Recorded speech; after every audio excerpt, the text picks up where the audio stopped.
Hello दोस्तों, नमस्कार। मैं हूं राज यादव और एक बार फिर से आपका बहुत बहुत स्वागत है smart city update YouTube channel पर। दोस्तों, आज मैं आया हूं रायपुर और रायपुर में आज मैंने दौरा किया मल्टी लेवल पार्किंग जय स्तंभ चौक रायपुर का। और आप सभी को पता है कि यहां पर शिक्षक भर्ती के डॉक्यूमेंट वेरिफिकेशन की, यानी कि जो सहायक शिक्षक के डीवीसी हो रही है, उसका जो ये स्थल दिया गया है। और वहाँ पर मैंने बहुत सारे अलग अलग जो कैंडिडेट थे जो वहाँ पर डीवीसी कराने आए थे, बहुत सारे कैंडिडेट से मैंने जानकारी ली और वहाँ पर क्या क्या प्रोसेस थी उसको मैं बिल्कुल एक समरी के तौर पर आपको बता देता हूँ। बहुत सारे कैंडिडेट के डाउट थे, इसमें से कुछ लेकर के अभी आगे भी कुछ दिन ये डीवीसी की प्रक्रिया चलनी है, तो मैं पूरा डिटेल्स इसके बारे में बताता हूँ कि आपको करना क्या है। सारे डॉक्यूमेंट्स आपको रेडी करके ले जाना है, जो आपको पहले से ही बताया गया है कि आपको ये डॉक्यूमेंट ले जाने हैं, जैसे कि 10-12 के मार्कशीट हैं।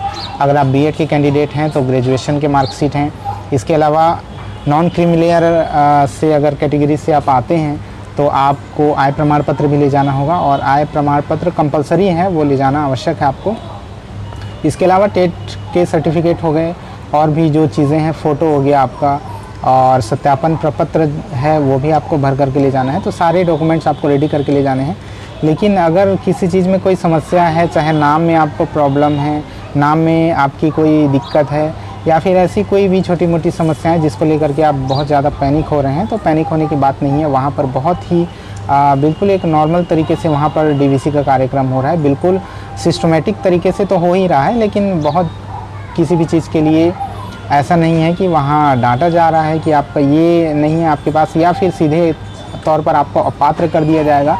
इस तरह की कोई समस्या नहीं है, ठीक है। तो वहाँ पर आप जाएंगे और जाने के बाद क्या होगा, कैसे होगा, इसके बारे में भी आपको नहीं सोचना है। वहाँ पर बिल्कुल एक सिस्टमेटिक चीज़ है, आपको वहाँ पर जा कर के बहुत ही अच्छा फील होगा, ठीक है। वहाँ पर आप लोगों को सारे सर्टिफिकेट वहाँ पर सबमिट करने हैं, और उसके ज़ेरॉक्स स्वप्रमाणित फ़ोटोकॉपी उसको आपको वहाँ पर देना है, ठीक है। इसके अलावा अगर आपकी मान लीजिए कि नाम में दिक्कत है, तो उसके लिए आपको बनवा लेना है, एक एफिडेविट बनवा लेना है, जो कि कुछ घंटे में ही बन जाती है। तो एफिडेविट लेकर के वहाँ ज़रूर जाएं अगर नाम में बहुत ज़्यादा इशू है।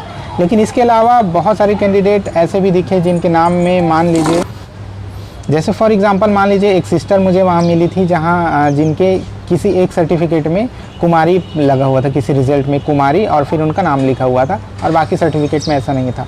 तो उसके लिए वो घबरा रही थी कि कहीं इसके लिए एक सर्टिफिकेट में कुमारी लिखा हुआ है, इसके लिए तो मुझे अपात्र नहीं कर दिया जाएगा।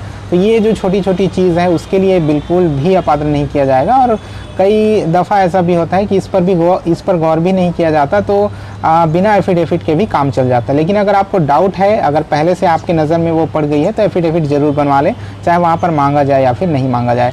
इसी प्रकार से किसी के नाम में मान लीजिए कि राम कुमार नाम है, बीच में स्पेस नहीं है, ठीक है। किसी सर्टिफिकेट में स्पेस है राम कुमार, किसी सर्टिफिकेट में स्पेस नहीं है।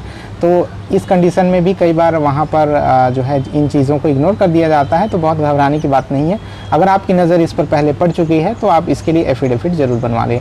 इसके अलावा आय प्रमाण पत्र को लेकर भी बहुत सारे डाउट हैं कि किस डेट का होना चाहिए। तो देखिए, कुछ कैंडिडेट ने ऐसा बताया कि जो अभी जो लेटेस्ट बनवा रहे हैं उनको भी एक्सेप्ट कर लिया जा रहा है, ठीक है। एक जो कैंडिडेट मिले थे उनका ये कहना था कि पहले उनको ये बोला गया कि जो है 2/7 के बाद ये सर्टिफिकेट नहीं चलेगा, आय नहीं चलेगा, अभी लेटेस्ट बनवाने पर नहीं चलेगा।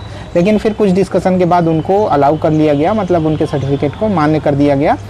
और यही चीज़ जो है, ये भी बहुत सारे कैंडिडेट के मन में सवाल था कि क्या पुराने जैसे कि 7 महीने या 8 महीने हो जा रहे हैं, उस आय प्रमाण पत्र को मान्य किया जा रहा है या फिर नहीं। तो एक भाई ने हमको ये बताया कि उनका भी कोई समस्या नहीं हुआ, वो 6 महीने से पुराना था उनका, ठीक है। तो उसको भी जो है पात्र उसको भी ले लिया गया, ठीक है, वैलिड डॉक्यूमेंट में उसको मान लिया गया।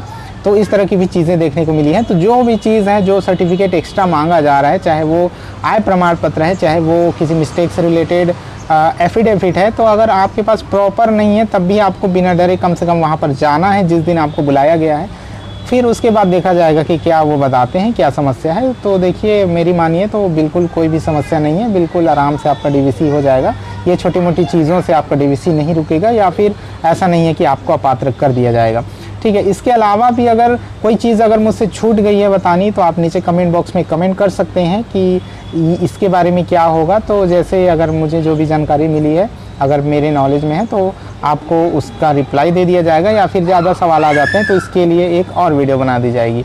ठीक है, तो आई होप ये वीडियो आपको पसंद आया होगा, क्योंकि ये जितनी भी चीज़ें मैंने आपको बताई वो पूरी ऑथेंटिक सोर्स से जो कैंडिडेट डीवीसी करा चुके हैं उनसे पूछकर मैंने ये आपको बताई है। तो आप इस पर विश्वास कर सकते हैं, और आगे के डीवीसी के लिए आप सभी को बेस्ट ऑफ लक। मिलते हैं आपसे नेक्स्ट वीडियो में, तब तक के लिए जय हिंद।